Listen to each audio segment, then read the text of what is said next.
Right. నమస్తే. Welcome to Andhraprabha. ఇటీవల కాలంలో విద్యారంగంలో వస్తున్న మార్పులుగానే ఉంటున్నాయా? లేకపోతే మార్పులు అనేవి పెను మార్పులను ఉద్దేశించినవా? అదేవిధంగా మరి విద్యాశాఖలో ఉన్నతాధికారులుగా పనిచేస్తున్న వాళ్ళు చేసిన సిఫారసులు ఏవైతే ఉన్నాయో, మరి ఉపాధ్యాయులకు కానీ, అదేవిధంగా ఉద్యోగులకు కానీ మరి కంటగింపుగా ఉన్నాయా? లేకపోతే గొంతుకోతగా ఉన్నాయా? మరి వారికి సహకరించే విధంగా ఉన్నాయా? మరి వీటితో పాటుగా విద్యారంగంలో మరొక మార్పు కూడా మరి డిగ్రీ కాలేజ్ లెక్చరర్స్‌కి పీహెచ్‌డీ తప్పనిసరి చేస్తూ అంటూ కూడా అదొకటి తెరపైకొచ్చింది. మొత్తం మీద ఈ అంశాలలో విద్యారంగం ఎటు వెళ్తుంది? మరి విద్యారంగం వైపు మరి ప్రభుత్వం వెళ్తుందా? లేతే ప్రభుత్వం వెనుక విద్యారంగం వెళ్తున్నారు? ఎవరికెవరు ఫాలో అప్ అవుతున్నారు? మరి ఇటీవల కాలంలో మరి వేలాది మంది నిరుద్యోగులు కూడా ఈ ఉద్యోగాల గురించి మరి ముఖ్యంగా గ్రూప్ 1 గురించి, గ్రూప్ 2 గురించి, సివిల్స్ గురించి కూడా ఎంతోమంది యాస్పిరెంట్స్‌గా ఉన్న పరిస్థితిలో మరి సకాలంలో ఒక క్యాలెండర్‌ని మరి ప్రభుత్వం రిలీజ్ చేస్తుందా?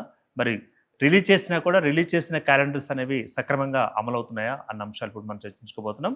సో, మనతో పాటు senior faculty and trainer for IPS, for IAS and group 1 services and he is nothing but IAS academy sir, మనకి అశోక్ సార్ మనతో పాటు ఉన్నారు.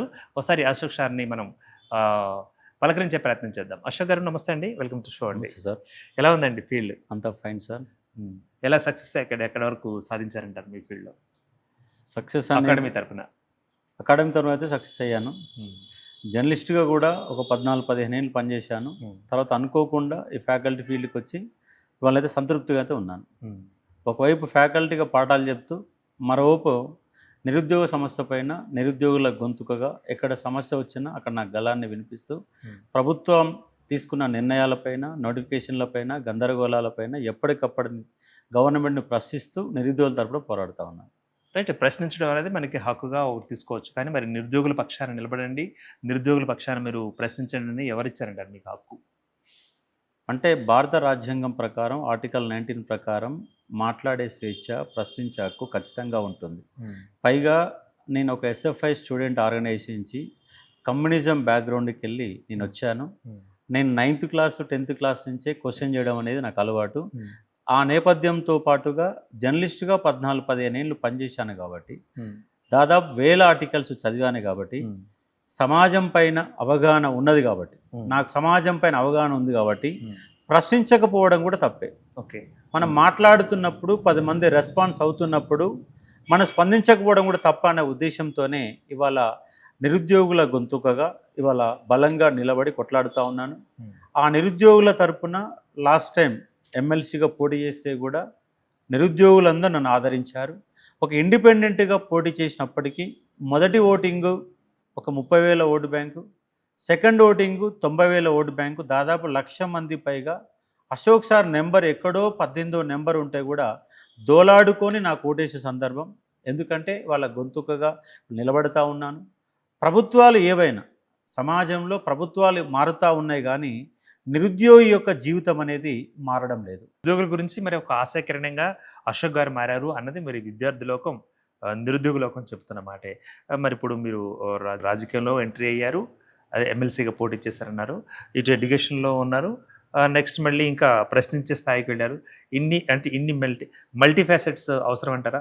అంటే ఒక ఉదాహరణ కూడా ఉంది కదా మనకి ఇంగ్లీష్లో, మీకు గుర్తుండే ఉండొచ్చు, jack of all none in one అని చెప్పేసి. ఇందులో కరెక్ట్గా పోరాటం చేస్తున్నారంటారు.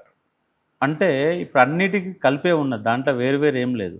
ఎందుకంటే ఒక జర్నలిస్ట్ అనేది క్వశ్చనింగ్ చేయడం, జర్నలిస్ట్గా పనిచేసినటువంటి అనుభవం ఉంది. ఒక విద్యార్థి నాయకుడిగా పనిచేశాను, దాంట్లో నాకు అనుభవం ఉంది. పైగా నేను కూడా పోటీ పరీక్షలో ప్రిపేర్ అయ్యాను, జేఎల్ ఇంటర్వ్యూ వరకు కూడా పోయాను. సబ్జెక్టు పైన గ్రిప్ ఉంది, తెలంగాణ మూమెంట్ పైన పిహెచ్డీ చేశాను. కాబట్టి ఇవన్నీ వేరేం కాదు. క్వశ్చనింగ్ చేయడం జర్నలిజంలోకి వెళ్ళొచ్చింది, పాఠం చెప్పడం చదువుకున్న దాంట్లోకి వెళ్ళొచ్చింది. పాఠం చెప్తున్నాను, జర్నలిస్ట్గా ఉన్నప్పుడు క్వశ్చన్ చేశాను, ఇవాళ ఫ్యాకల్టీగా మారిన తర్వాత కూడా దానిపైన నాకు అవగాహన ఉంది. విద్యార్థులు పడుతున్న ఇబ్బందులు తెలుసుకొని విద్యార్థులను లాక్కపోయారు. విద్యార్థుల సమస్యలపైన, నోటిఫికేషన్లపైన, దాంట్లో ఉన్నటువంటి ఇబ్బందులపైన, జీవోలపైన, ఎక్కడ ఏం జరుగుతుంది, ఏ పరీక్ష రాయాలంటే ఏ క్వాలిఫికేషన్ కావాలి, ఏ క్వాలిఫికేషన్ రాయడానికి అవకాశం ఉంటుంది, అటు సిలబస్ తెలుసు, క్వాలిఫికేషన్ తెలుసు, సబ్జెక్టు తెలుసు, సమాజం తెలుసు, తెలిసింది కాబట్టే ప్రశ్నిస్తూ ఉన్నాను. ఓకే. దాంట్లో భాగంగా విద్యార్థులకు బాగా దగ్గర అయ్యాను. ఇలా ఉద్యమ చరిత్ర, తెలంగాణ మూమెంట్ ఎవరు చెప్తారంటే రాష్ట్రంలో అశోక్ సార్ చెప్తారు. ఓకే. అశోక్ సార్ అంటే మూమెంట్ అశోక్ సార్ అనే విధంగా నేను దానిపైన గ్రిప్ కూడా సంపాదించాను. ఎందుకంటే 69 ఉద్యమం జరిగినప్పుడు 69 ఉద్యమానికి సంబంధించినటువంటి పేపర్ కటింగ్లు నా దగ్గర ఉన్నాయండి. 69 మూమెంట్ పేపర్ కటింగ్స్ ఉన్నాయి. 69 ఉద్యమానికి సంబంధించిన పుస్తకాలు ఉన్నాయి.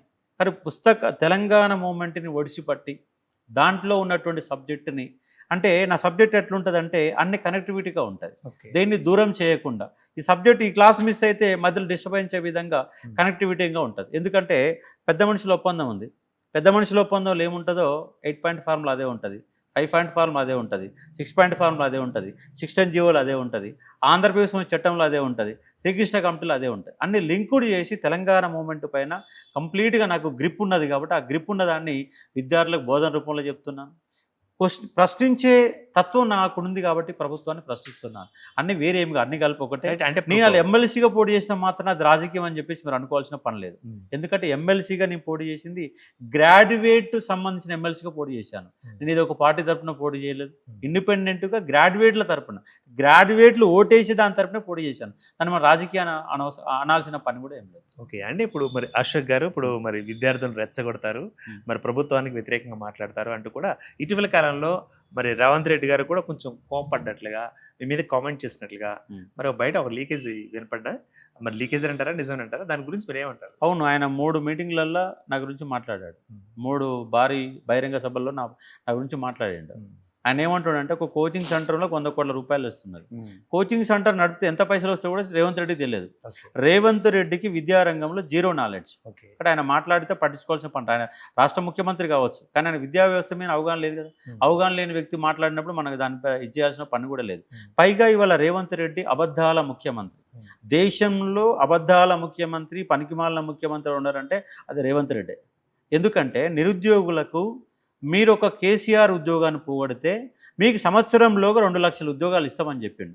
ఇవాళ ఈ కాంగ్రెస్ గవర్నమెంట్ వచ్చినాక అధికారికంగా ఇచ్చిన నోటిఫికేషన్లు ఏమైనా ఉన్నాయా? అధికారికంగా ఇచ్చిన నోటిఫికేషన్లో ఉద్యోగాలు నింపిండంటే జీరో.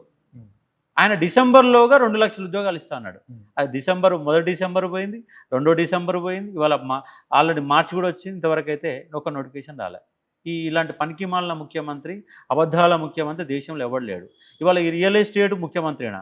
ఈయన చదువుకున్న ముఖ్యమంత్రి కాదు, రియల్ ఎస్టేట్ ముఖ్యమంత్రి, ఢిల్లీకి మూటలు మోసే ముఖ్యమంత్రి, తాను రియల్ ఎస్టేట్ వ్యాపారిగా బ్రోకర్గా పనిచేస్తున్న ముఖ్యమంత్రి. విద్యా వ్యవస్థ సర్వనాశనం చేస్తున్నారు. వాళ్ళ ఆ నేపథ్యంలో ఒక విద్యాశాఖ కమిషన్ యొక్క నివేదిక కూడా వచ్చింది. ఆ నివేదిక మీద చర్చ నివేదిక దగ్గరికి వెళ్లే ముందు మరొక ప్రశ్న ఇద్దామండి. ఇప్పుడు మరి ప్రజల పక్షం అశోక్ గారు ప్రశ్నిస్తున్నారా, ప్రతిపక్షంలో ఉండి మరి ప్రభుత్వాన్ని ప్రశ్నిస్తున్నారా? ఏ రకంగా ప్రశ్నిస్తున్నారంటారు? నేను విద్యార్థుల పక్షాన ప్రశ్నిస్తున్నా, ప్రజల పక్షాన ప్రశ్నిస్తున్నా. ఎందుకంటే అలా కాంగ్రెస్ టీఆర్ఎస్ గవర్నమెంట్ ఉన్నప్పుడు అవి చేయడానికి ప్రతిపక్షాలు ఉన్నాయి కదా. ప్రతిపక్షం అంటే ఇప్పుడు విద్యార్థుల తరపున ప్రతిపక్షం ఎవరు ఉన్నారు? విద్యార్థుల గొంతుకు వినిపించే వాళ్ళు ఎవరు ఉన్నారు? రాజకీయ పార్టీలు విద్యార్థుల గొంతుకు వినిపిస్తలేవు. ఇవాళ రాజకీయ పార్టీలు అనేవి విద్యార్థుల గొంతుకు అసలు ఎక్కడ కూడా వినిపిస్తలేవు కాబట్టి నేను నిర్మించాల్సిన పరిస్థితి ఏర్పడుతుంది. వాళ్ళు టీఆర్ఎస్ గవర్నమెంట్ మీద కొట్లాడితే టీఆర్ఎస్ గవర్నమెంట్ నన్ను జైలు పంపింది. వాళ్ళు రేవంత్ రెడ్డి సర్కార్ వచ్చినాక నా మీద 4 కేసులు పెట్టింది. అయ్యాలనైనా విద్యార్థుల తరపున నిలబడమే. టీఆర్ఎస్ కూడా అయ్యారు కదా మీరు. 3 సార్లు అంగర్స్ట్రైక్ చేశాను నేను. ఈ కాంగ్రెస్ గవర్నమెంట్ వచ్చినాక మీరు ఇస్తున్నటువంటి 2 లక్షల ఉద్యోగాలు ఇవ్వాలన్న ఉద్దేశంతో నేను 3 సార్లు అంగర్స్ట్రైక్ చేశాను.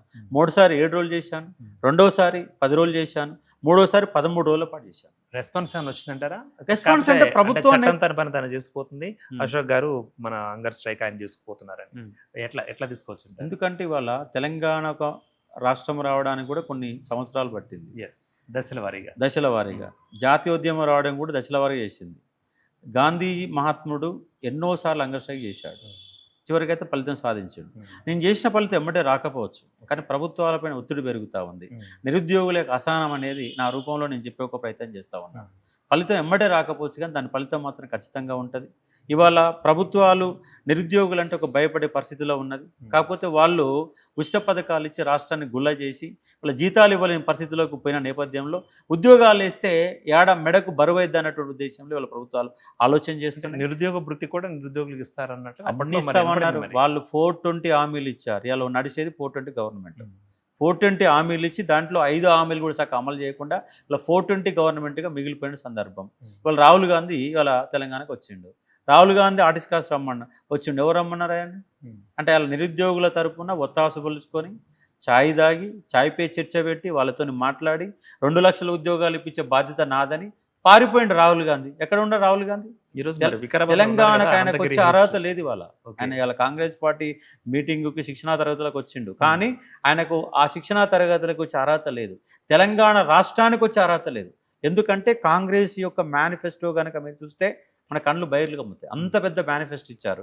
నిరుద్యోగులు మీరు 10th పాస్ అయితే ఒక రకమైన నిరుద్యోగ వృత్తి, ఇంటర్మీడియట్ పాస్ అయితే నిరుద్యోగ వృత్తి, డిగ్రీ పాస్ అయితే నిరుద్యోగ వృత్తి, పీజీ పాస్ అయితే మీరు ఎక్కడ కూడా రూపాయి ఖర్చు పెట్టాల్సిన లేదు. మేమే ఏటీఎం కార్డు రూపంలో డబ్బులు ఇస్తాము, నిరుద్యోగ వృత్తి ఇస్తాము, 2 లక్షల ఉద్యోగాలు ఇస్తాము, ఇది చేస్తాం అది చేస్తామని నిరుద్యోగులకు నిండా ముంచిన గవర్నమెంట్ కాంగ్రెస్ గవర్నమెంట్. వాళ్ళ తెలంగాణ రాష్ట్ర ఉద్యమాన్ని పరిశీలించినప్పుడు ఇంకో విషయం అశోక్ గారు, ఇప్పుడు మరి కాంగ్రెస్ గవర్నమెంట్ని ఎటు చూద్దాం, మరి కేసీఆర్ గారి గవర్నమెంట్ని ఎలా చూద్దాం? ఏ గవర్నమెంట్ని ఎలా మనం తోచొచ్చు అంటారు? అన్ని ప్రభుత్వాలు అంతే. కానీ వీళ్ళు కాంగ్రెస్ గవర్నమెంట్ చూసినాక మనకేమనిపిస్తుంది అంటే వీళ్ళకంటే టీఆర్ఎస్లు బెటర్ ఏమో అనిపిస్తుంది. వాళ్ళు కనీసం ఒక గ్రూప్ 2 అయిపోయినాక పంచాయతీ సెక్రటరీ సంబంధించి 10,000 ఉద్యోగాలు నింపారు. 3 సార్లు గురుకుల నోటిఫికేషన్ వేశారు. 3 సార్లు ఎస్ఐ కానిస్టేబుల్ నింపారు. 3 సార్లు ఎస్ఐ కానిస్టేబుల్, 3 సార్లు గురుకులాలు, 2 గ్రూప్ 2లు వేశారు. ఉద్యోగాలు ఎంతో కొంత, అంటే వీళ్ళతో పోలిస్తే బెటర్. వాళ్ళు మంచిగా ఇచ్చారని నేను చెప్పట్లేను. వాళ్ళు కూడా నిరుద్యోగులు అనే వాళ్ళని, అసలు తెలంగాణ రాష్ట్రం ఏర్పడిందే నిరుద్యోగుల యొక్క ఆశల పునాదులపైన, నిరుద్యోగుల ఉద్యమాలపైన, నిరుద్యోగుల అమరవీరుల దానిపైన తెలంగాణ రాష్ట్రం ఏర్పడింది. అంటే నిరుద్యోగులు అయితే మోసపోయారు. ఆ గవర్నమెంట్ లో మోసపోయారు, ఈ గవర్నమెంట్ నీళ్లు, నియామకాలు, నిధులు అన్నారు కదా, మరి నియామకాల గురించి ఎలా జరిగిందంటారు గత ప్రభుత్వ హయాంలో? బ్రీఫ్ గా గత గవర్నమెంట్ కూడా ఏమంటే ఇంటికో ఉద్యోగం ఇస్తామని చెప్పారు. వాళ్ళు ఇంటికో ఉద్యోగం ఇవ్వలేదు. వీళ్ళు 2 లక్షల ఉద్యోగాలు ఇస్తారు, వీళ్ళు 1 ఉద్యోగం ఇవ్వలేదు. అంటే వీళ్ళతో పోలిస్తే కొంత బెటర్ గానే వాళ్ళు ఇచ్చినట్టుగా మనకు కనబడతా ఉంది. రైట్. ఇప్పుడు మరి రాష్ట్ర ప్రభుత్వాల విషయానికి వస్తే, మరి ఇప్పుడు విద్యా శాఖకి సంబంధించి మరి ఉన్నత విద్య దానికి సంబంధించిన ఉన్నతాధికారి ఒక ప్రపోజల్ చేయడం జరిగింది, ఒక సిఫార్సు చేయడం జరిగింది కదా, మీరు దాన్ని వ్యతిరేకిస్తున్నారు. ఎలా వ్యతిరేకిస్తున్నారు? నేనేం వ్యతిరేకిస్తలేను. ఆయన ఇచ్చిన నివేదిక నేను వ్యతిరేకిస్తలేను. కానీ ఉద్యోగుల జీతాల విషయంలో నేను మాత్రం వ్యతిరేకిస్తూ ఉన్నాను. ఎందుకంటే యూరోపియన్ కంట్రీస్లలో, భారతదేశం ఉండకపోవచ్చు కానీ యూరోపియన్ కంట్రీస్లలో ఇంతకంటే ఎక్కువ జీతాలు ఉన్నాయి. అక్కడ దేశ అధ్యక్షుడు అంటే పెద్ద వాళ్ళ ఆఫీసర్ల కంటే కూడా టీచర్ల జీతాలు ఎక్కువ. కాకపోతే ఇక్కడ టీచర్ల జీతాలు ఎక్కువ ఉండని మీకు అనిపించవచ్చు, వస్తున్నటువంటి నేపథ్యంలో ఎక్కువ అనిపించవచ్చు, కానీ ఆ స్థాయిలో ఇవ్వాలి. అనిపించేలా ఉన్నాయంటారా? నిజంగా ఎక్కువ ఉన్నాయంట? ఎక్కువ ఏం లేవు. ఎందుకంటే వాళ్ళ ఒక ఎస్జీ టీచర్కి ఎంత ఉంది? 60 నుంచి 70,000. ఒక సీనియర్ 20 ఏళ్ళ సర్వీస్ ఉన్న వాళ్ళకి మాత్రమే 80,000 వస్తున్నాయి. ఒక స్కూల్ అసిస్టెంట్ కూడా ఒక 10 ఏళ్ళ ఎక్స్పీరియన్స్ ఉన్న వాళ్ళకి మాత్రం ₹1,00,000. పిఆర్సీ చేంజ్ అవుతుంటుంది కదా. పిఆర్సీ చేంజ్ అయినాయి కాబట్టి ఆ మాత్రం జీతాలు. అంతకుముందు నేను డిఎస్సి రాసినప్పుడు ₹10,000 జీతం కూడా లేదు. ₹10,000 జీతం లేని కారణంగా నాకు జర్నలిస్ట్గా ₹15,000 జీతం వస్తుందని నేను టీచర్ వైపు, డిఎస్సి వైపు పెద్ద సీరియస్ ఇంట్రెస్ట్ చూపెట్టలేదు. నేను జర్నలిస్ట్ వైపు ఉన్నాను. కానీ వాళ్ళ దాంతో పోలిస్తే, జర్నలిస్ట్తో పోలిస్తే దాంతో పోలిస్తే బెటర్గానే ఉన్నాయి. కానీ వాళ్ళ యొక్క ఎస్జీ టీచర్ యొక్క జీతం 60 నుంచి 70,000 మించి ఏం లేదు. స్కూల్ అసిస్టెంట్ జీతం ₹1,00,000 వరకు ఉంది. ఎవరికి ఉంది? 1,30,00,000 ఎవరికి ఉంది? రిటైర్మెంట్ దశలో ఉన్న వాళ్ళకు ఉన్నది. అంటే పెద్ద జీతాలు అంత పెద్ద స్థాయిలో ఎక్కువేం లేదు. కాకపోతే ఏంటంటే వాళ్ళ ప్రైవేట్ రంగంలో జీతాలు చాలా తక్కువ ఉన్న కారణంగా, ఎందుకంటే ఒక ప్రైవేట్ స్కూల్లో ఒక టీచర్ పనిచేస్తే ₹10,000 ఉంది, ఐఎస్సీకి ఇస్తే ఒక ₹50,000 ఉంది. కార్పొరేట్ అంటే స్కూళ్ళల్లో అశోక్ గారు, ఇప్పుడు మరి జీతాలు ఎక్కువగా ఉన్నాయి అన్న కడుపు మంట ఎవరికి ఉంది, ఎవరిలో ఉందంటారు? ఆయన అంటే ముందుగాల ఎడ్యుకేషన్ యొక్క మురళీ సార్ కూడా చెప్పింది ఏంటంటే, నేను 234 సిఫార్సులు చేస్తే దాంట్లో ఒక్కటి మాత్రం ఫ్యూచర్లో ఇది గుదిబండగా మారవద్దని చెప్పి చేశానని చెప్పారు. అయితే ముందుగాల ఏంటంటే దాని మీద పెద్ద ఎత్తున డిస్కస్ జరిగింది. కానీ టీచర్ల ఉపాధ్యాయులకు సంబంధించి జీతాల గురించి మాట్లాడాల్సిన పని లేదు, ఎక్కువ ఏం లేదు. కాకపోతే ఇక్కడ విద్యా వ్యవస్థ పైన పర్యవేక్షణ లోపం ఉంది. ఇవాళ 600 పైగా మండలాలు ఉంటే ఏ ఒక్క మండలానికి రెగ్యులర్ ఎంఈఓ లేరు. 33 జిల్లాలు ఉంటే ఏ ఒక్క జిల్లాలకు డిఈఓలు కూడా లేరు. జిల్లాలకు డిఓలు లేరు, మండలాలకు ఎంఈఓలు లేరు, పర్యవేక్షణ బాధ్యత లేదు. 2 దశాబ్దాల క్రితం నుంచి కూడా అదే పరిస్థితి ఉందండి ఇప్పటికి కూడా. అవును, అంతే పరిస్థితి. గత తెలంగాణ టీఆర్ఎస్ గవర్నమెంట్లో అట్లే ఉంది. అంతకుముందు ఉన్నటువంటి ఏపీ గవర్నమెంట్లో రిటైర్మెంట్ అయిన తర్వాత కొత్త ఉద్యోగం లేదు. నేను ఏమంటున్నానంటే, ఇవాళ మురళీ సార్ ఇచ్చిన నివేదికని క్వాలిటీ ఆఫ్ ఎడ్యుకేషన్ వైపు మాత్రమే ఆలోచన చేయాలని చెప్తున్నా, జీతాలు కాదు. ఇక్కడ పర్యవేక్షణ లోపం ఉంది. ఇవాళ ఏమంటారు, అన్ని స్కూల్స్కి ఒకటే కడతా అంటారు. ఒకటే కట్టి దానికి 150 కోట్లు, 200 కోట్ల రూపాయలు ఖర్చు పెడతా అంటారు. నేనేమంటున్నా, అదే 200 కోట్ల రూపాయలు ఖర్చు పెడితే ప్రతి ఉన్నటువంటి బడిని బాగు చేసుకోవచ్చు, ప్రతి బడిలో టాయిలెట్స్ ఏర్పాటు చేసుకోవచ్చు, English medium education complete English medium మార్చుకొని ఉపాధ్యాయులకు కొంత ఇంగ్లీష్ అన్న ప్రాబ్లం ఉంటే వాళ్ళ శిక్షణ చేసుకొని, ఎందుకంటే ఒక ప్రైవేట్ స్కూల్లో 15,000 రూపాయలు పనిచేసే ఒక టీచర్ పాఠం చెప్తే, గవర్నమెంట్ స్కూల్లో ₹1,00,000 జీతం ఉన్న ఒక టీచర్ పనిచేస్తున్నాడు. ఇక్కడ పర్యవేక్షణ లోపం ఉంది. టీచర్కు నువ్వు అటెండెన్స్ పెట్టు, దాన్ని ఫింగర్ ప్రింట్ పెట్టు, ఖచ్చితంగా టైం షెడ్యూల్ పాటించమని చెప్పు, వాళ్ళకు మీటింగులు పెట్టండి. ఒక కమిట్మెంట్ ఉన్నటువంటి ఐఏఎస్ ఆఫీసర్ని ఒక 3 జిల్లాలకు ఒక ఐఏఎస్ ఆఫీసర్ని పెట్టండి. అంటే బయోమెట్రిక్ గురించి ఇప్పుడు మీరు అడుగుతున్నారు కాబట్టి భయం అంటే నేను బయోమెట్రిక్ ఏమంటున్నా, కూడా- బయోమెట్రిక్ టైం గనక పాటిస్తలేదు, అది చేస్తలేదు అనుకుంటే ఓ బయోమెట్రిక్ అంటే పెట్టుకోండి, మొన్న తప్పేం కూడా లేదు. అదే ప్రయోగం చేశారు. ఒక నిరుద్యోగుల జేఏసీ తరపున మా డిబేట్ లోకి రావడం జరిగింది. Hmm. సో బయోమెట్రిక్ ఫాలో అవడానికి ఒక 2 టీచర్లు నల్గొండ అనుకుంటా Hmm. బైక్ మీద వస్తూ కార్లో వస్తూ కార్ యాక్సిడెంట్ కి గురవడం, చనిపోవడం కూడా జరిగింది కదా. అంటే అది ఇప్పుడు అట్లాంటివి కూడా అట్లా ఉన్నాయి. యాక్సిడెంట్ అయిందని చెప్పి అలా ప్రైవేట్గా నేను జర్నలిస్ట్గా పనిచేసిన, Hmm. డెస్క్లలో పనిచేసిన, నేను పనిచేసిన కాడ నుంచి దాదాపు ఫస్ట్ ఒక 2 ఇయర్స్ తప్పితే మిగతా అంతా బయోమెట్రికే. Hmm. అంటే ఒక డ్యూటీ, ఒక టీచర్ బాధ్యత, బయోమెట్రిక్ ఉంది కాబట్టి యాక్సిడెంట్ అనేది తప్పది. కాకపోతే వాళ్ళ అక్కడ డ్రైవర్ ఫాల్ట్, ఏదైనా ఫాల్ట్ కావచ్చు, కానీ టైం సెట్స్ అంటే టీచర్ అనే వాళ్ళు కంపల్సరీ ప్రేయర్ పోవాలి కదా. ఓకే. బయోమెట్రిక్ అంటే ప్రేయర్ కంటే ముందే చేస్తారు కదా. Hmm. అంటే బయోమెట్రిక్ వల్ల యాక్సిడెంట్ అనేది కరెక్ట్ ఏమి కాదు. అయితే ఇంకో ప్రశ్న అండి అశోక్ గారు, ఇప్పుడు మరి మీకు మహాత్మా గాంధీ విగ్రహాలు కావాలా, Hmm. లేకపోతే మూసీ సుందరీకరణ కావాలా, Hmm. లేకపోతే విద్యారంగంలో అభివృద్ధి కావాలా? ఈ మూడిట్లో ఏం మీరు చూస్ చేస్తారు? విద్యా వైద్య రంగంలో అభివృద్ధి కావాలా? మహాత్మా గాంధీ విగ్రహం కట్టమని చెప్పేసి నీ రేవంత్ రెడ్డికి ఉన్న కళ్ళు వచ్చి చెప్పిండా? నా పెద్ద 150 అడుగుల విగ్రహం కట్టమని చెప్పిండా? దేశంలో అతిపెద్ద విగ్రహం కట్టమని చెప్పిండా? విగ్రహాల వల్ల ఏమైనా లాభం జరగదు. నువ్వు 5,000 కోట్ల రూపాయలు ఖర్చు పెట్టి ప్రతి పాఠశాలను బాగు చేయి. ఇవాళ ఉపాధ్యాయులు కూడా నేను అంటే వాళ్ళకి రిక్వెస్ట్ చేసేది ఏంటంటే, మీరు ఉత్తమ ఉపాధ్యాయులు, ఎలాంటి ఏం లేదు, మీకు క్వాలిఫికేషన్ ఉంది, మీరు ఉద్యోగం కొట్టడం కోసం డిగ్రీ పాస్ అయినారు, డిగ్రీ పాస్ అయినాక బీఈడి ఎంట్రన్స్ రాసిరు, బీఈడి పాస్ అయ్యారు, బీఈడి పాస్ అయినాక టెట్ పాస్ అయ్యారు, టెట్ పాస్ అయినాక డిఎస్సి రాశారు. ఇన్ని దశలు దాటి ఉద్యోగం వచ్చింది, మీ దగ్గర స్కిల్లో ఎలాంటి లోపం లేదు. కాకపోతే మీ స్కిల్స్ని సంపూర్ణంగా ఉపయోగిస్తురా లేదా అని చెప్పేసి మీ మనస్సాక్షిని ప్రశ్నించుకోండి. ఇప్పుడు మా ఊరు ఉన్నది, మా ఊరు పక్కన దొనకల్ అనే గ్రామం ఉంది. దొనకల్ అనే గ్రామంలో ఒక రాజశేఖర్ సార్ అనే ఒక టీచర్ వచ్చాడు. ఆయన వచ్చే సమయానికి ఆ స్కూల్లో ఉన్న పిల్లలు ఎంతమంది అంటే కేవలం 20 మంది మాత్రమే ఉన్నారు.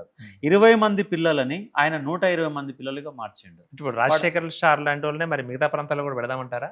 ఆయన లాగా పనిచేయమని చెప్తుంది. ఓకే. నేను రాజశేఖర్ సార్ని ఆయన ఆదర్శంగా తీసుకొని ఆయన ఆ దొనకల్ స్కూల్లో పనిచేసిన 120 మంది అయ్యారు. అక్కడ ఒక వాటర్ ఫిల్టర్ పెట్టాడు.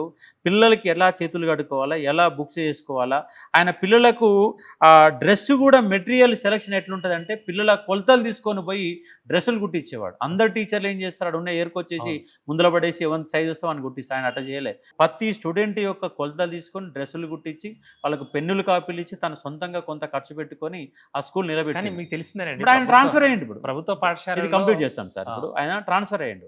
ట్రాన్స్ఫర్ కాగానే ట్రాన్స్ఫర్ అయిన 6 నెలల్లో మళ్ళీ 120 మంది పిల్లలు కాస్త 20 మంది మారారు. ఆయన వేరే స్కూల్ పోయిండు. వేరే స్కూల్ పోయినప్పుడు అక్కడ చుట్టూ కూడా ప్రహారీ గోడ లేదు, ఏది లేదు. మళ్ళీ అక్కడ కూడా 30 మంది ఉన్నటువంటి పిల్లల్ని మళ్ళీ 150 మంది చేసారు. ఆ గవర్నమెంట్ స్కూల్కి ఆటో కట్టుకొని వస్తారు, బయటి ప్రాంతానికి ఆటో కట్టుకొని వస్తున్నారు. నిజంగా ఉపాధ్యాయులలో నిజంగా కమిట్మెంట్ ఉంటే తెలంగాణలో మళ్ళీ గవర్నమెంట్ పాఠశాల వ్యవస్థ స్వర్ణయుగం తీసుకురావచ్చు. అంటే ఇప్పుడు కమిట్మెంట్ లేదు కాబట్టి ఒక జీతాలు కట్ చేద్దామని అట్లా అంటేం లేదు. కానీ నేను ఏమంటున్నంటే మనస్ఫూర్తిగా కమిట్మెంట్ ఉన్నది, అందరు ఉపాధ్యాయుల కమిట్మెంట్ ఉంది, కానీ దాన్ని ఒక సీరియస్గా తీసుకోండి. మన పాఠశాల మనం కాపాడుకుందాం, మన విద్యా వ్యవస్థ మనం కాపాడుకుందాం. మీరు కనుక సీరియస్గా తీసుకుంటే ఈ ప్రైవేట్ స్కూల్ మొత్తం మూతబడి మొత్తం గవర్నమెంట్ అవడానికి అవకాశం ఉంది. ఒకరోజు కేరళ కూడా ఇదే పరిస్థితి వస్తే అచ్యుతానంద్ గారు ఏమన్నారంటే, మీరు ఏం చేస్తారో చేయండి, నా వైపు నా గంగోలు నేను ఇస్తా అని చెప్పేసి మళ్ళీ వాళ్ళ కేరళలో ఒక గవర్నమెంట్ స్కూళ్ళల్లో 1000 మంది 2000 మంది ఉన్నటువంటి విద్యార్థులు ఉన్న పాఠశాలలు ఉన్నాయి. ఒక కేరళ ఎడ్యుకేషన్ సిస్టాన్ని అధ్యయనం చేయండి, ఉపాధ్యాయులను మార్చుకోండి, ఉపాధ్యాయులను మోటివేట్ చేయండి. ఇప్పుడు పిల్లలు తక్కువ ఉన్నారు. ఉదాహరణ మా ఊరు స్కూల్లో 10 మందే ఉన్నారు, 10 మందికి 2 టీచర్లు ఉన్నారు. 2 టీచర్లు ఉన్నప్పుడు వాళ్ళందరూ ఒక టీచర్ పోయే ప్రమాదం ఉంది. ఒకే టీచర్ కనుక 10 మంది ఉంటే ఆ 10 మందిలో 3 థర్డ్ క్లాస్ ఉంటారు, 2 5th క్లాస్ ఉంటారు, 1 ఫస్ట్ క్లాస్ ఉంటారు. ప్రతి దానిలో 4-5 సబ్జెక్టులు ఉంటాయి. ఒక టీచర్ అనే వ్యవస్థను పక్కన పెట్టి ఇవాళ ఆయన ఇచ్చినట్టు మురళీ సార్ ఇచ్చిన నివేదికలు ఏమంటే ఒక 3-4 పాఠశాలలు కలిపి ఒక పాఠశాలగా మార్చడం. నేను దాన్ని కోఆపరేట్ చేస్తున్నా. ఆయన ఇచ్చిన క్వాలిటీ ఎడ్యుకేషన్ నేను ఎలాంటి ఇబ్బంది ఏం లేదు. కానీ జీతాల గురించి మాట్లాడకుండా క్వాలిటీ ఎలా పెంచాలా, ఉన్న ఉపాధ్యాయులు ఏ విధంగా మార్చుకోలేక, టాలెంట్ ఉంది, టాలెంట్ ఏ విధంగా మీరు గవర్నమెంట్ లో ఉపయోగించుకోలేకపోతున్నాయి, సౌకర్యాలు కల్పించలేకపోతే గారికి కూడా ఎందుకు ఆలోచన వచ్చిందంటారు, జీతాల గురించి ఎక్కువ అన్న ఫీలింగ్ ఎందుకు వచ్చిందంటారు? మరి ఆయన జీతం గురించి కూడా ఆయన ఆలోచన చేసుకోవాలి. ఇప్పుడు ఆయన విద్యాశాఖ కమిషనర్గా ఉన్నాడు, విద్యాశాఖ కమిషనర్గా జీతం తీసుకుంటున్నాడు, రిటైర్డ్ ఐఏఎస్ ఆఫీసర్గా జీతం తీసుకుంటున్నారు. మరి 2 జీతాలు మీరు తీసుకుంటున్నారు. కానీ మీ జీతాలనే ప్రశ్నించినప్పుడు మిగతా దేశాలు ఎట్లా ఉంది, అవుట్ సోర్సింగ్ గురించి ఎందుకు మాట్లాడతలేరు మరి? ఇప్పుడు టీచర్లు ఉపాధ్యాయుల జీతాలు ఎక్కువనే అంటున్నారు, మరి అవుట్ సోర్సింగ్ ఉపాధ్యాయులు అనే వాళ్ళు చాలా తక్కువగా, అంటే ఇవాళ కస్తూర్బా గాంధీ పాఠశాల లాంటి వాళ్ళు తక్కువ జీతంతో పనిచేస్తున్నారు. మరి తక్కువ జీతంతో పనిచేసే వాళ్ళ జీతాలు ఎక్కువ పెంచాలని ఎందుకు మీరు రికమెండ్ చేయలేకపోయారు? రాష్ట్రంలో అవుట్ సోర్సింగ్ కింద దాదాపు గవర్నమెంట్ ఎంప్లాయీస్ ఎంతమంది అవుట్ సోర్సింగ్ అంతే పనిచేస్తారు, మరి వాళ్ళ జీతాలు పెంచాలని మీరు దాని సలహాలు సూచనలు ఇవ్వాలి కదా. అవుట్ సోర్సింగ్ వ్యవస్థను పక్కన పెట్టేసి కంప్లీట్గా పూర్తి స్థాయిలో పెట్టుకునే ప్రయత్నం చేయాలి కదా, అది ఇయ్యట్లేరు కదా.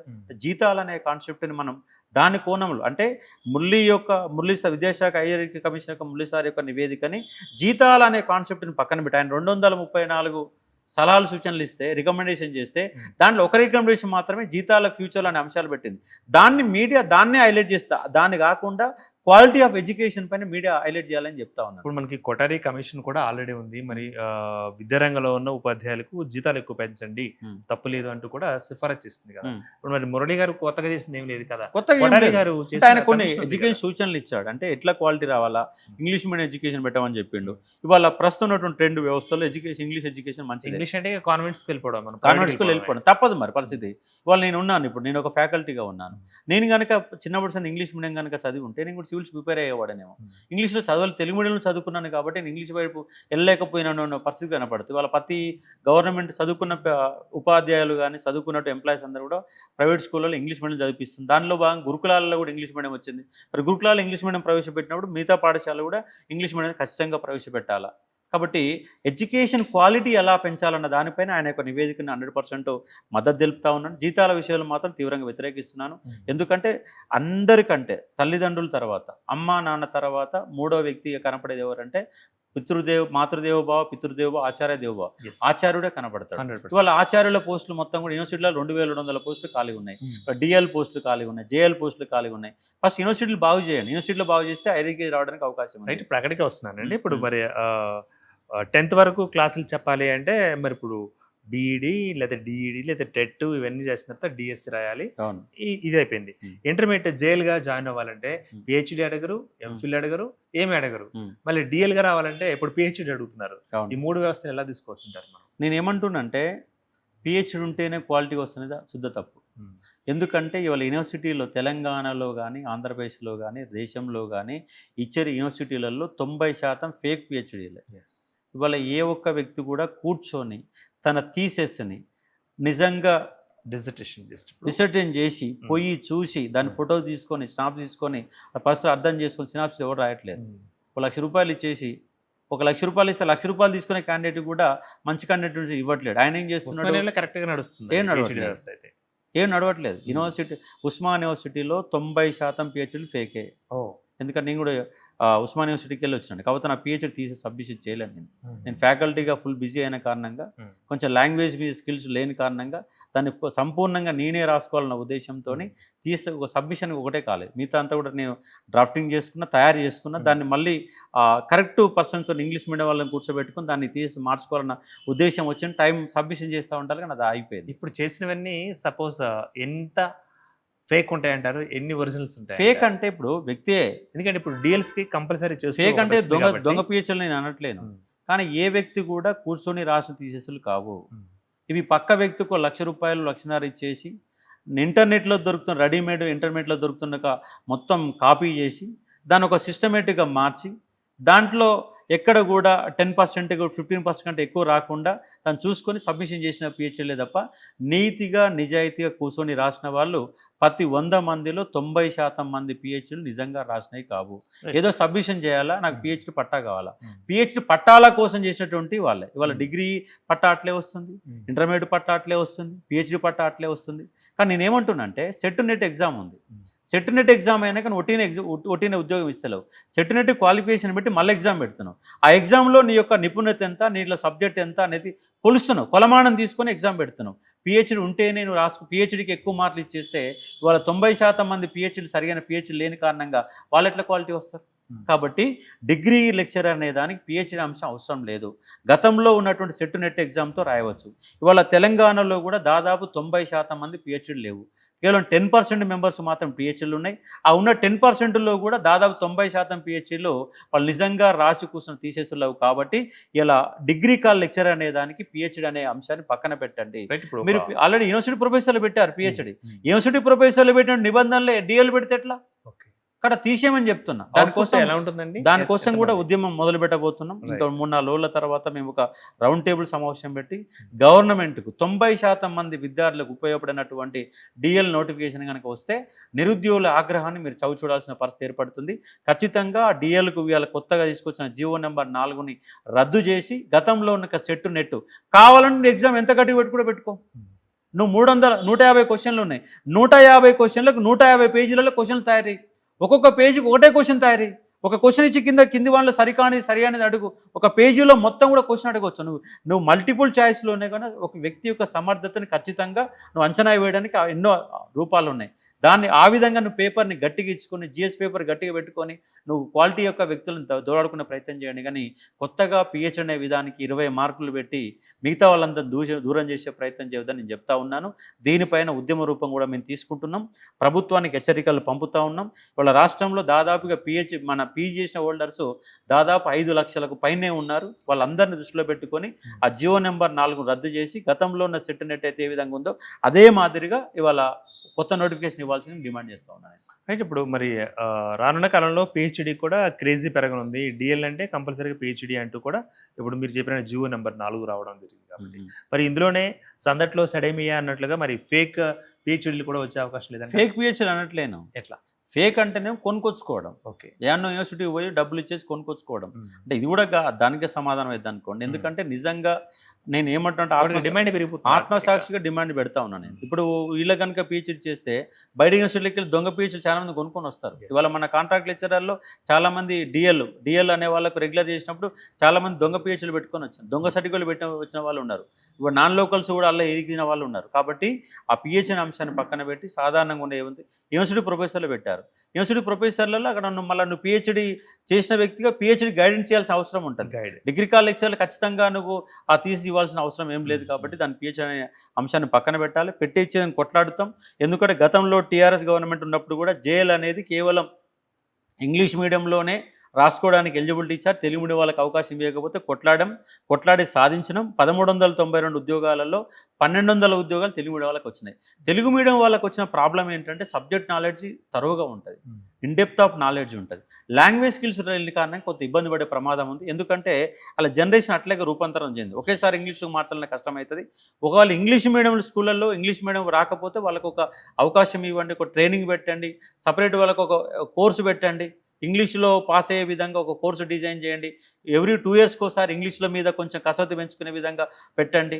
ఇవాళ ప్రమోషన్ కావాలంటే ఎంప్లాయీస్ కూడా ఎగ్జామ్స్ పెడతారు. అట్లాగే ప్రతి 2 ఏళ్ళకి ఒకసారి 3 ఏళ్ళకి ఒకసారి డిపార్ట్మెంటల్ టెస్టులు ఉన్నాయి. డిపార్ట్మెంట్ టెస్ట్లు ఒక 5 ఏళ్ళకి ఒకసారి పెట్టండి, తప్పేం లేదు.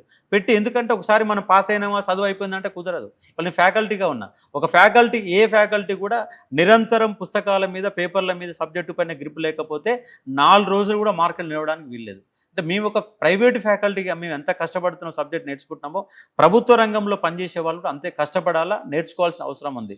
అంటే ప్రతిభా టెస్ట్ అంటే పెట్టండి, ప్రతిభా టెస్ట్ పెట్టండి. ఇప్పుడు మురళీ సార్ని ఇచ్చిన నివేదికల్లో కూడా కంపల్సరీగా ప్రతిభా టెస్ట్ పెట్టాలని చెప్పి దాన్ని కూడా నేను మద్దతు ఇస్తున్నాను. అంటే ఎలా ఉందండి అశోక్ గారు, ఇప్పుడు మనకి రిటైర్మెంట్ అయిన తర్వాత లైవ్ సర్టిఫికేట్ ఇవ్వాలి కదా. నేను ఇంకా బ్రతికే ఉన్నాను అనే ఒక సర్టిఫికేట్ ఇస్తే పింఛన్ మనకి ఇస్తూ ఉంటారు కదా, లైవ్ సర్టిఫికేట్ దాని ఏదో అంటారు, లైవ్ సర్టిఫికేట్ అంటారు.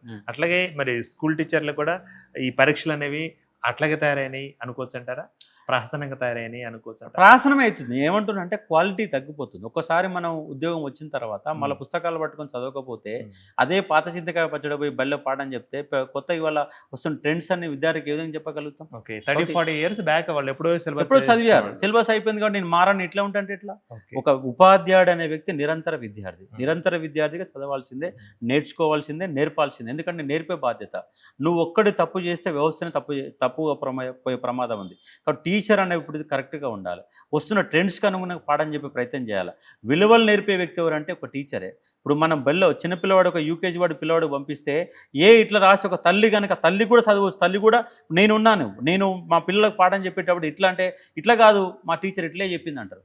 అంటే తల్లిదండ్రులు చెప్పిన దానికంటే కూడా పిల్లలు టీచర్ చెప్పిన దానికి ఎక్కువ వాల్యూ ఇస్తారు, వాళ్ళు చెప్పింది కరెక్ట్ అని చెప్తారు. కానీ నువ్వే తప్పుగా చెప్తే కరెక్ట్ తప్పైంది కదా. కాబట్టి అందుకే ఏమంటున్నంటే ఎవ్రీ 5 డిపార్ట్మెంట్ ఎగ్జామ్ ఏదో నామకే వాస్తు పెట్టకుండా సీరియస్ పెట్టండి. టీచర్లకు 5 yearsకి ఒకసారి ఎగ్జామ్ పెట్టండి, తప్పేం లేదు.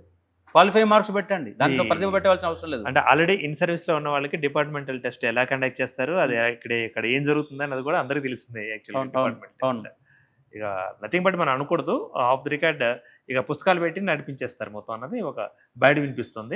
డిపార్ట్మెంట్ ఎగ్జామ్ లో వినిపిస్తుంది, అట్లా నడవకుండా కరెక్ట్ పెట్టండి. రైట్, కరెక్ట్ పెట్టి కరెక్ట్ వాల్యుయేషన్ చేయండి. కరెక్ట్ వాల్యుయేషన్ చేస్తే కరెక్ట్ రావడానికి అవకాశం ఉంది. వాళ్ళు కష్టపడతారు. నువ్వు కరెక్ట్ వాల్యుయేషన్ చేసి డిపార్ట్మెంట్ పరీక్ష పాస్ చేయడం లేదు, మొత్తం మార్కులు ఫెయిల్ చేస్తున్నావు, 3 సార్లు ఫెయిల్, 4వ సార్లు చదువుతారు కదా. కాబట్టి ఏ ఎగ్జామ్ అయినా, ఇంటర్మీడియట్ ఎగ్జామ్ అయినా అట్లే ఉండాలా, డిగ్రీ ఎగ్జామ్ అయినా అట్లే ఉండాలా, పిహెచ్డి ఎగ్జామ్ అయినా అట్లే ఉండాలా. ఎగ్జామ్లలో ఎక్కడ కూడా తేడా చేయదు. లా ఎగ్జామ్స్ ఉన్నాయి, అన్ని ఎగ్జామ్స్ లేదు, అన్ని అట్లే ఉన్నాయి వాళ్ళు. రైట్, అన్ని ఎగ్జామ్స్ అట్లా ఉన్న తర్వాత మరి ఓన్లీ టీచర్స్ మాత్రమే ఇన్ని పరీక్షలు ఎందుకు? అందుకే అన్ని వ్యవస్థలు మార్చాలంటున్నాను. ఒక టీచర్లకు పెట్టాలంటలేను. ఇవాళ ఏ exam degree college degree letter రాస్తున్నారు. ఇవాళ తెల్ల పేపర్ నల్ల చేస్తే 70% 80% మార్కులు వస్తున్నాయి. అసైన్మెంట్ ఏదో ఒకటి సబ్మిట్ చేస్తే నీకు అసైన్మెంట్లో మార్కులు ఇస్తాను. అట్లా చేయొద్దు. నిజంగా విద్యార్థి అసైన్మెంట్ రాపియాల. నిజంగా అసైన్మెంట్లో పర్ఫెక్ట్ ఉంటే 20 మార్కులు వేయాలి. పర్ఫెక్ట్ అయితే 10 మార్కులు వేసి పడేసాయి. డిగ్రీ నువ్వు సరిగా రాయలేదు, అర్థం కాకుండా ఏదో పేపర్లు తిప్పి నువ్వు ఫెయిల్ చేయి. ఒకసారి ఫెయిల్ చేస్తే మళ్ళీసారి వాడు కష్టపడతాడు. ఒట్టిగా నువ్వు పాస్ చేసినాడు, మళ్ళీ వాడు ఎందుకు కష్టపడతాడు? ఇట్లా ఈ విధంగా అలవాటు చేశారు. ఇవాళ డిగ్రీ ఒక ఇంటర్మీడియట్ వరకు కొంత మేరకు విద్యార్థులలో చదువు అవుతుంది, కానీ డిగ్రీ స్థాయికి వచ్చిన బీటెక్ కావచ్చు, డిగ్రీ కావచ్చు, ఏదైనా ఒక విద్యార్థి సర్వనాశనం అవుతుండే. ఎక్కడ సర్వనాశనం అవుతుందంటే డిగ్రీ అనే 3 ఏళ్లలో సర్వనాశనం అవుతుండు.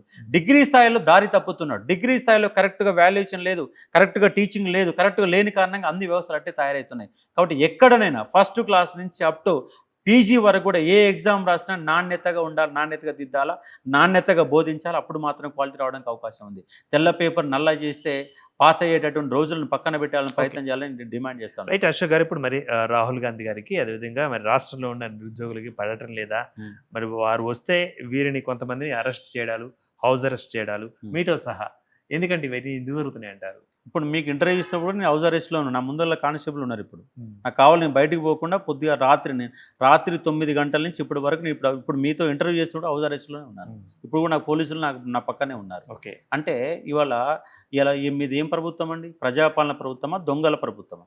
ప్రజాపాలనను పెట్టేసి ప్రశ్నించే గొంతుకులను ముందుగానే అరెస్ట్ చేయడం ఎవరిచ్చారు నీకు రాజ్యాంగ హక్కులు? అవును, పోతాం. ఒకవేళ మీరు రాహుల్ గాంధీ వచ్చారు అంటే క్వశ్చన్ చేసే హక్కు మాకు లేదా? వికారాబాద్ పోయి ఒక 100 మంది నిరసన వ్యక్తం చేసాం, తప్పేంటి? నిరసన చేసే వ్యక్తి తప్పేంటి? హామీలు ఇచ్చిన నెరవేర్చాల్సిన బాధ్యత నింపైందని గుర్తు చేయాల్సిన బాధ్యత లేదా? ఇంకోటి అశోక్ గారు, గతంలో కూడా మరి వీడియోలో మీరు రాహుల్ గాంధీ గారిని అశోక్ నగర్ క్రాస్ రోడ్స్కి రండి, అక్కడ మాట్లాడదాం అన్నారు కదా. మరి ఇప్పుడేం వికారాబాద్ లేకపోతే అనంతగిరి హిల్స్ గురించి మీరు వెళ్తారా? ఇలా వెళ్దాం అనుకున్నాం. వాస్తవంగా విద్యార్థులందరూ మాట్లాడుకున్నా, కానీ ముందస్తుగా మమ్మల్ని ప్లేస్ మార్చారా మీరు? ఇంత ముందేమో అశోక్ నగర్ క్రాస్ రోడ్స్ రమ్మన్నాము. ఇప్పుడు ఆయన ఇప్పుడు కాదు, గత 1 year బ్యాకే రాహుల్ గాంధీ నువ్వు ఆర్టిస్ట్ క్రాస్ రోడ్కి వచ్చి నువ్వు హామీలు ఇచ్చిపోయినావు, మళ్ళీ ఒకసారి ఆర్టిస్ట్ క్రాస్ రోడ్ రా, ఒకసారి సరూనగర్ స్టేడియానికి రమ్మని చెప్పిన, వాళ్ళ చెల్లెని రమ్మని చెప్పిన, ఆయన ఆర్టిస్ట్ క్రాస్ రోడ్ రమ్మని చెప్పిన, రావట్లేదు కదా. వాళ్ళ వికారాబాద్ నుంచి వికార వెహికల్ పారిపోతుంది, ఢిల్లీ పారిపోతుంది కదా. అదే ఆర్టిస్ట్ క్రాస్ రోడ్లోకి వచ్చినటువంటి ఇవాళ రాహుల్ గాంధీ మళ్ళీ artist cross road city centre library ఎందుకు ఆయన రాడు? ఆయన విషయం పక్కన పెట్టు. ఈయన ముఖ్యమంత్రికి ఎంత దూరం ఉంది? సెక్రటేరియట్కి సిటీ సెంటర్ లైబ్రరీకి ఎంత దూరం ఉంది? ముఖ్యమంత్రి ఈ 2 సంవత్సరాల కాలంలో నిరుద్యోగుల వల్లనే మా ప్రభుత్వం వచ్చినని అబద్ధాలని ఒక ముఖ్యమంత్రి, నిరుద్యోగుల వల్లనే కనుక ప్రభుత్వం కనుక అధికారంలోకి వస్తే నిరుద్యోగులు ఎందుకు మాట్లాడేంత వరకు? నీకు రోడ్డు మీద ఫుట్పాత్ మీద వంటలు చేసుకునే వంటలక్క గుర్తుంటుంది, కానీ నిరుద్యోగులు గుర్తుండరే? అంటే ఇప్పుడు నిరుద్యోగుల గురించి ఇంకొక ప్రశ్న వేసుకుందాం అశోక్ గారు. ఇప్పుడు నిరుద్యోగుల నుంచి ఓట్లు వేయించుకొని ప్రభుత్వం ఏర్పాటు చేశారు రేవంత్ రెడ్డి గారు. అంటే అదే నిరుద్యోగులకి మీరు చదువు చెప్పి ఎన్ని లక్షలు సంపాదించారు? లక్షలు అంటే నా కుటుంబాన్ని పోషించుకుంటున్నాను. ఎంత సంపాదించారు? నా కుటుంబం నా కుటుంబం అంటే నా అవసరాల మేరకు నెలకు 1,00,000 రూపాయలు సంపాదించుకుంటాను. రూపాయలు సంపాదించుకుని నా కుటుంబాన్ని పోషిస్తున్నాను. నా వంతుగా పేద విద్యార్థులకు సాయం చేస్తూ ఉన్నాను. మన పేపర్ లీక్ అయినప్పుడు 1,00,000 మందికి ఫ్రీగానే ఇచ్చేసాను. పేపర్ లీక్ అయ్యి మళ్ళీ ఒక 6 నెలల పాటు వాళ్ళ మీద బర్డెన్ పడాల్సిన అవసరం లేదని చెప్పేసి అలా ఫ్రీగానే ఇచ్చాను. ఇవాళ ఆన్లైన్ వ్యవస్థ ఉంది. ఆన్లైన్ వ్యవస్థలో ఒకప్పుడు 20,000 30,000 రూపాయల ఫీజులని నేల పట్టుకొచ్చాను. ఇవాళ ఒక గ్రూప్ 2 ప్రిపేర్ కావడానికి 1,400 గంటల క్లాస్ ఇస్తాను నేను. 1,400 గంటల క్లాసులకు నేను ఛార్జ్ చేసే పైసలు ఎంత అంటే 2,000 రూపాయలు మాత్రమే, 1,000 రూపాయలు మాత్రమే, 500 రూపాయలు మాత్రమే, 100 రూపాయలు కూడా నేను కోర్సు ఇచ్చాను. ఇవాళ ఆన్లైన్ వ్యవస్థలో అన్నిటికంటే అతి తక్కువగా ఇవాళ కోచింగ్ ఎక్కడ దొరుకుతుంది సార్ అంటే ఒక గ్రూప్ 2లో దొరుకుతుంది, ఒక ఎస్ఐ కానిస్టేబుల్లో దొరుకుతుంది. రాష్ట్రంలోని పోటీ పరీక్షలకు అతి తక్కువ దొరుకుతూ ఉంది. ఎందుకంటే నువ్వు సివిల్స్ కోచింగ్ తీసుకోవాలంటే 1,00,000 కట్టాలి. అంటే ఇప్పుడు సేవ చేస్తున్నారా, విద్యార్థిని సర్వీస్ చేస్తున్నా నేను. విద్యార్థులకు కొంత సర్వీస్ చేస్తున్నా, విద్యార్థుల సమస్యలపైన గలమెత్తుతున్నా. నేను బతకాలి, నా కుటుంబాన్ని బతకాలి కదా. ఇవాళ రేవంత్ రెడ్డి కనుక నాకు పైసలు ఇచ్చేసి నెలకు 2,00,000 రూపాయలు ఇస్తా అంటే నేను ఫ్రీగా పని చేస్తాను. నేను రాష్ట్రంలో విద్యార్థులందరూ ఫ్రీగా పాఠం చెప్తా. గవర్నమెంట్కి నాకు నెలకు 1,00,000 రూపాయలు జీతం ఇవ్వని చెప్పండి, జీతం ఇస్తే నా తెలంగాణ మూమెంట్ రాష్ట్రం మొత్తం కూడా రోజు ఫ్రీగా చెప్తా. అప్పుడు కార్పొరేషన్ చైర్మన్ కూడా మీరు అడిగారట కదా? నేనేం అడగలేదు. నేను బయట వినిపిస్తుంది. నేను ఎవరిని కార్పొరేషన్ వాళ్ళ పదవి కనుక అడుగుంటే నా గొంతు నేను కోసుకోవడమే అవుతుంది. ఎందుకంటే మన్నడ దాకా నిరుద్యోగుల తరపున నిలబడని నేను మళ్ళీ పోయి కాంగ్రెస్లో పోయి జాయిన్ అయితే విద్యార్థులు ఇప్పుడు నోటిఫికేషన్ లేవు, దాని మీద దుమ్మెత్తిపోయారు. నేను ఏ కార్పొరేషన్ పదవి లేదు. ప్రజల పక్షాన నిరుద్యోగుల పక్షాన నిలబడినా, వాళ్ళ టీఆర్ఎస్ గవర్నమెంట్ నిలబడినా, వాళ్ళ కాంగ్రెస్ గవర్నమెంట్ నిలబడతా, రేపు ఇంకో గవర్నమెంట్ వచ్చి నిలబడతా. ఎక్కడ ఉన్నా నిరుద్యోగుల అంశంపై నాకు సంపూర్ణంగా అవగాహన. ఎందుకంటే నేను ఒక జర్నలిస్ట్గా ఎడ్యుకేషన్ డెస్క్ ఇన్ఛార్జ్గానే పనిచేసిన. ఎడ్యుకేషన్ డెస్క్ ఇన్ఛార్జ్గా పనిచేసినాయి కాబట్టి రాష్ట్రంలో ఉన్నటువంటి జీపో ఏమిటి, ఎస్ఐ ఏంటి, కానిస్టేబుల్ ఏంటి, ఎఫ్ఎస్ఓ అంటే ఏంది, గ్రూప్ 4 అంటే ఏంది, సివిల్స్ అంటే ఏంది, ఐఐటి ఏం రాస్తారు, నీట్లో ఎగ్జామ్ ఏముంటాయి, ప్రతి ఎగ్జామ్ పైన ప్రతి సిలబస్ పైన రాష్ట్రంలో నిరుద్యోగ వ్యవస్థ పైన మొత్తం కూడా నాకు గ్రిప్ ఉంది. అందుకే నేను ఏం డిమాండ్ చేస్తున్నా అంటే ఇప్పటి వరకు డిగ్రీలన్నీ నామకే వాసుగా నడిచినాయి, బీటెక్లు నామకే వాసుగా నడిచినాయి. ఇవాళ రాష్ట్రంలో దాదాపు 50 లక్షల మంది నిరుద్యోగులు ఉంటారు. తెలంగాణ పబ్లిక్ సర్వీస్ దగ్గర పేరు నమోదు చేసుకున్న వాళ్ళే 31,56,000 మంది. అంతంలో 2014 పేర్లు నమోదు చేసుకుని 31,56,000 మంది నమోదు చేసుకున్నారు. కానీ మీరు ఇచ్చే ఉద్యోగాలు 2 లక్షలు అన్నారు. 2 లక్షల ఉద్యోగాలు 2,000 ఉద్యోగాలు కూడా ఇవ్వలేదు. కానీ నేనేమంటున్నా అంటే నిరుద్యోగ సమస్య పరిష్కారం ఏంటంటే ఇవాళ స్కిల్ డెవలప్మెంట్ ప్రోగ్రామ్ పెట్టాలి. ఇవాళ 33 జిల్లాలు ఉన్నాయి. 33 జిల్లాలలో కనీసం పాత ఉమ్మడి జిల్లాల 10 జిల్లాలోనైనా ఒక 10 స్కిల్ డెవలప్మెంట్ ప్రోగ్రాములు పెట్టి దానికి కూడా నిరుద్యోగ అనేవాడికి నెలకు 5,000 రూపాయల స్కాలర్షిప్ ఇచ్చేసి ఖచ్చితంగా బ్యాచ్కు 100 మందిని పెట్టి మార్నింగ్ 8 to నైట్ 8 వరకు రోజు 4 గంటలు వాళ్ళకి ఇంగ్లీష్ నేర్పించి హైదరాబాద్లో ఏం కంపెనీలు ఉన్నాయి, ఏ కంపెనీకి ఎలాంటి వ్యక్తి అవసరం, ఆ కంపెనీకి సంబంధించినటువంటి వీళ్ళకి తర్ఫీదు కనుక ఇస్తే హైదరాబాదులో ఒక 10 లక్షల మంది నిరుద్యోగులకి 10 లక్షల మంది నిరుద్యోగులకు ఉద్యోగాల అవకాశం ఇచ్చే సత్తా హైదరాబాద్ నగర రాజధానికి ఉంది. కానీ హైదరాబాద్లో వాళ్ళ తెలంగాణ పిల్లలకు ఉద్యోగాలు వస్తున్నాయి. వాళ్ళు 90% సాఫ్ట్వేర్ రంగంలో బయట రంగాల వాళ్ళే ఉంటున్నారు. పారిశ్రామిక రంగంలో బయట వాళ్ళే ఉంటున్నారు. పని వర్క్ కల్చర్ నేర్పండి. విద్యా వ్యవస్థ చిన్నప్పటి నుంచే వాడికి వర్క్ కల్చర్ నేర్పించండి. వాడు సోమరిపోతు తయారు చేయకండి. ఫ్రీ స్కీమ్స్ ఇవ్వకండి. ఇవాళ ఒక ఛాయ్ తాగితే 10 రూపాయలు, చిన్న కప్పులు ఇస్తాడు. మంచిగా ఛాయ్ ఇరానీ ఛాయ్ తాగాలంటే 20 రూపాయలు. 20 రూపాయలు పెట్టి ఛాయ్ తాగుతున్న మనము ₹1 బియ్యం ఇస్తున్నాం. అంటే అప్పటి నుంచి కూడా మనకి వొకేషనల్ గ్రూప్స్ అని ప్లస్ మళ్ళీ మధ్యాహ్న భోజన పథకం అని ఇటువంటివి కూడా నడుపుతున్నాయి కదా. నడుపుతున్నాయి. విద్యా వ్యవస్థకి ఇవ్వండి. నేనేమంటున్నా విద్యా వ్యవస్థ సంబంధించి ఫ్రీ ఎడ్యుకేషన్ ఇవ్వండి, క్వాలిటీ ఎడ్యుకేషన్ ఇవ్వండి. నేను రూపాయి కిలో బియ్యం వద్దని చెప్తాను. ఏమంటున్నా 5 రూపాయల కిలో బియ్యం అదే 4 రూపాయలు, మిగతా 4 రూపాయలు ఉపయోగించి విద్యా వైద్యం ఫ్రీకి. బియ్యం మీద పైసలే, విద్యా వైద్యం ఫ్రీకి ఇవ్వు. విద్యా వైద్యం ఫ్రీకి ఇస్తే మనిషికి ఏం అవసరాలు ఉంటాయి చెప్పండి. ఇవాళ ఒక్కొక్క తండ్రి, ఒక తల్లిదండ్రులు ఒక పిల్లవాడి మీద, ఒక యూకేజీ వాడు ఎల్కేజీ వాడి మీద నెలకు 30,000 రూపాయలు కడుతున్నాడు. నువ్వేమిస్తున్నావు? రైతు బంధు ఇస్తున్నావు. రైతు బంధు 30,000 రూపాయలు వస్తే 4 ఎకరాల భూమి ఉన్నవాడికి 24,000 రూపాయలు రైతు బంధు వస్తే 30,000 రూపాయలు ఎల్కేజీ రూపాయలు ఫీజు కడతా ఉన్నాడు. నువ్వు విద్యా వైద్యాన్ని ఫ్రీకి ఏది ఫ్రీ రాష్ట్రంలో? నువ్వు ration బియ్యకు free ఇవ్వకు, bus free ఇవ్వకు, Rythu Bandhu free ఇవ్వకు, విద్యా వైద్యం అన్ని ఫ్రీకి ఇచ్చేసాయి. ఫ్రీకి ఇచ్చేసి అగ్రికల్చర్ రంగంలో రీసెర్చ్ చేయి. అగ్రికల్చర్ రంగంలో ప్రతి ఎకరాకు నీళ్ళు ఇవ్వు. రీసెర్చ్ చేయి. కొత్త పంటల విధానాన్ని తీసుకొచ్చి దాంట్లో ప్రొడక్టివిటీ పెంచు. అప్పుడు ఏ రైతు కూడా మార్కెటింగ్ సౌకర్యాలు కల్పించు.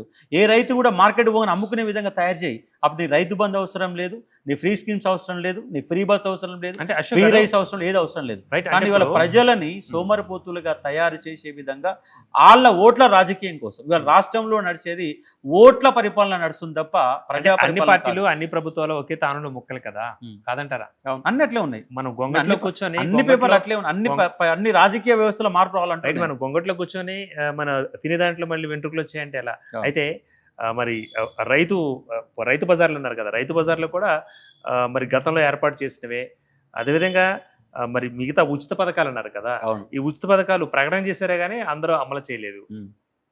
సో ఈ పథకాలు కాకుండా, ఉచిత పథకాలు కాకుండా, ఇవి కాకుండా కొంతమంది మేధావులు, మరి అశోక్ గారు లాంటి మేధావులు ప్రతి ఇంటికి ఒక గవర్నమెంట్ ఉద్యోగం ఇవ్వండి, అది చాలు మాకు అంటూ కూడా బయట ఒక వాదన ఉంది. ప్రతి ఇంటికో ఉద్యోగం, గవర్నమెంట్ ఉద్యోగం కుదిరిపోయినంటారా? సాధ్యం కాదు. అందుకే నేను ఏమంటున్నంటే దాని మార్గం ఏంటంటే ప్రైవేట్ రంగం, దాని మార్గం ఏంటంటే అగ్రికల్చర్. చాలా మంది అగ్రికల్చర్ వైపు షిఫ్ట్ చేయాల్సిన అవసరం ఉంది. స్కిల్ డెవలప్మెంట్ లేకుండా ఇవన్నీ అదే చేయాలంటున్నాను. అందుకే నేను చెప్పేది ఏంటంటే ప్రతి జిల్లాలో ఇవాళ ఉస్మాన్ యూనివర్సిటీ ఉన్నట్టు, కాకతీయ యూనివర్సిటీ ఉన్నట్టు స్కిల్ డెవలప్మెంట్ యూనివర్సిటీ పెట్టండి. ఓకే, స్కిల్ డెవలప్మెంట్ యూనివర్సిటీ పెట్టేసి ఇతర దేశాల్లో ఏం అవకాశాలు ఉన్నాయి, రాష్ట్రంలో ఏం అవకాశాలు ఉన్నాయి, హైదరాబాద్ రాజధానిలో ఏం అవకాశం ఉన్నాయి, అగ్రికల్చర్ ఏం అవకాశం ఉంది, అగ్రికల్చర్ ప్రోడక్ట్ ఎట్లా పెట్టాలా.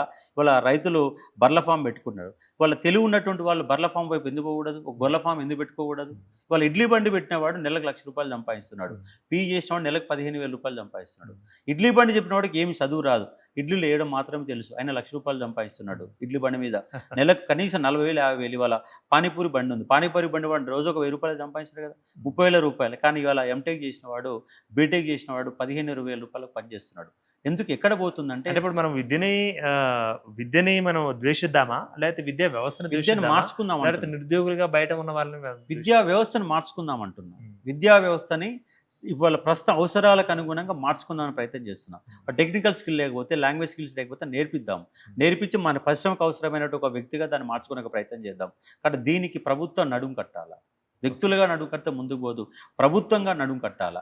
ఇలా ముఖ్యమంత్రి అంటూ నాకు తెలిసి ఏదో ఒక టర్మ్లో 5 ఏళ్ళ ప్రభుత్వాలతో పనిచేద్దాం అంటున్నారు, మరి ప్రభుత్వాలు చేసిన పనులను వ్యతిరేకిస్తున్నారు. ఇండైరెక్ట్ ప్రభుత్వం మంచిగా పని చేయాలంటూ నేను ప్రభుత్వాన్ని వ్యతిరేకిస్తాను. ప్రభుత్వం మంచిగా పని చేయాలి. ఇప్పుడు ఏమంటున్నా, మురళీ సార్ మురళీ ఇచ్చిన నివేదికను వ్యతిరేకిస్తలేను, క్వాలిటీ ఆఫ్ ఎడ్యుకేషన్ సపోర్ట్ చేస్తున్నా, జీతాల విషయంలో మాట్లాడుతూ వ్యతిరేకిస్తున్నా. దాంట్లో మంచిని మంచి అంటున్నా, చెడుని చెడు అంటున్నా. క్వాలిటీ పెంచాలి, క్వాంటిటీ కాదు క్వాలిటీ పెంచాలి. గ్రాడ్యుయేట్లను తయారు చేయడం కాదు, అక్కడికి వచ్చే గ్రాడ్యుయేట్లు తయారు చేయాలి. బీటెక్ గ్రాడ్యుయేట్లు తయారు చేయడం కాదు, సాఫ్ట్వేర్ ఇంజనీర్లుగా మార్చేటటువంటి సబ్జెక్ట్ ఉన్నటువంటి ఇంజనీర్లుగా తయారు చేసే ప్రయత్నం. దీనికి ఒక సజెషన్ చేస్తున్నానండి. ఇప్పుడు మరి 4 గోడల మధ్య ఉండి మన నలుగురుమే వినలాగా అరుచుకోవడం కంటే ప్రజాస్వామ్య పద్ధతిలోకి, ప్రజాస్వామ్యంలోకి వచ్చి ఒక ఎమ్మెల్యేగానో ఒక ఎంపీగానో గెలిచి మరి ఇటువంటి రిఫార్మ్స్ మీరు కూడా తీసుకురావచ్చు కదా. మీకు కూడా మరి జనబలం, విద్యార్థి బలం, నిరుద్యోగ బలం ఉంది కదా, ఆ ప్రయత్నం చేయట్లేదు.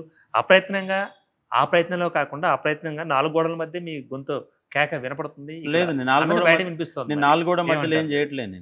నేను సోషల్ మీడియాలో యాక్టివ్గా పాల్గొంటున్నా, లక్షల మందికి నా సోషల్ మీడియా ద్వారా రీచ్ అయ్యే ప్రయత్నం చేస్తున్నా, నడి రోడ్డు మీద ఉండి నిలబడి కొట్లాడుతున్నా, ఎక్కడ ధర్నా ఉన్నా, ఇందిరా పార్క్ కాడ, అంటే ఎక్కడ ధర్నా జరిగినా కూడా అశోక్ గారు అనుకుంటారా? ఖచ్చితంగా ఉంటాను. నేను నిరుద్యోగులకు సంబంధించి ఆర్ఆర్బీ టెస్ట్ గురించి, ఆర్ఆర్బీ నోటిఫికేషన్ గురించి సికింద్రాబాద్ లో ఏదో రైలు రోకో అప్పటికి ఇంకా నేను పూర్తి స్థాయిలో ఫ్యాకల్టీ కాలేదు. అది జరిగే సమయానికి నేను ఓన్లీ స్టేట్ సిలబస్ మాత్రమే బోధిస్తున్నాను, అటు సైడ్ ఇంక వెళ్ళలేదు. అటు సైడ్ ఆ సంఘటన జరిగే సమయానికి అప్పుడే నేను కొత్తగా ఫ్యాకల్టీ ఉన్నా. పైగా నేను తెలంగాణ రాష్ట్రంలో జరిగే ఆ నిరుద్యోగుల అంశాల మీద అప్పుడు డీల్ చేస్తా ఉన్నాను. అంటే ఆ అవాంఛనీయ సంఘటనలకి నేను చేయట్లేదు.